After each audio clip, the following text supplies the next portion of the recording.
যে ভালোবাসার কারণে মায়ার কারণে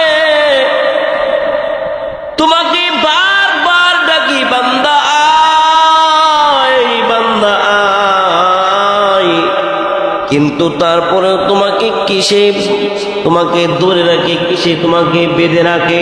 ওরে বান্দা, তুমি কোন কাজের মধ্যে এত ব্যস্ততা যে তুমি আমার ডাকে সাড়া দিতে পারো না? ও বান্দা, তোমার কি মনে পড়ে না? তুমি কি চোখে দেখো না তোমার সামনে কত মানুষ দুনিয়া থেকে বিদায় হয়ে যাইতেছে, আর আসে না? ও বান্দা, তোমার কি চোখে পড়ে না? তোমার সামনে কত মানুষ অ্যাক্সিডেন্ট হয়ে হাত চলে যাইতেছে, পা চলে যাইতেছে। তোমার সামনে কত তোমার সহপাঠীর চোখ দুইটা নাই, তোমার সহপাঠীর হাত দুইটা নাই। বান্দা, তুমি কি দেখো না? ও বান্দা, তারপরেও তোমাকে আমি বারবার ডাকি, বারবার ডাকি।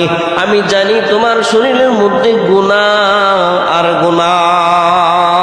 তারপরে বলি হাইয়া আলাস সালাহ বলে ডাকি, হাইয়া আলাল ফালাহ বলে ডাকি। ও বান্দা, তুমি গুনাহ করেছো, আমার কুদরতি পায়ে সেজদা দিয়ে যদি তুমি আমার কাছে দুইটা হাত বাড়াইয়া বলো মালিক, তুমি যদি আমাকে জাহান্নামের শাস্তি দাও মালিক, তোমার কোনো লাভ হবে না। তুমি যদি আমার গুনাহ খাতাগুলো মাফ করে দাও, তাহলে কিন্তু তোমার কোনো ক্ষতি হবে না।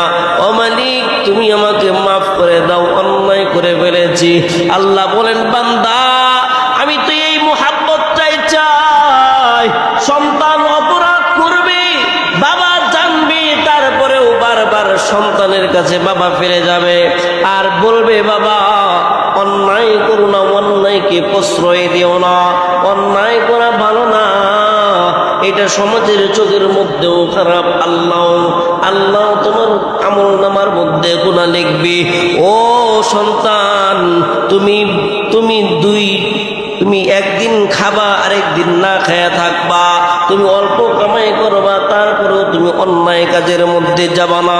কিন্তু সন্তান বাবা মার কথা না শোনার কারণে বারবার অন্যায়ের মধ্যে জড়ে যায়।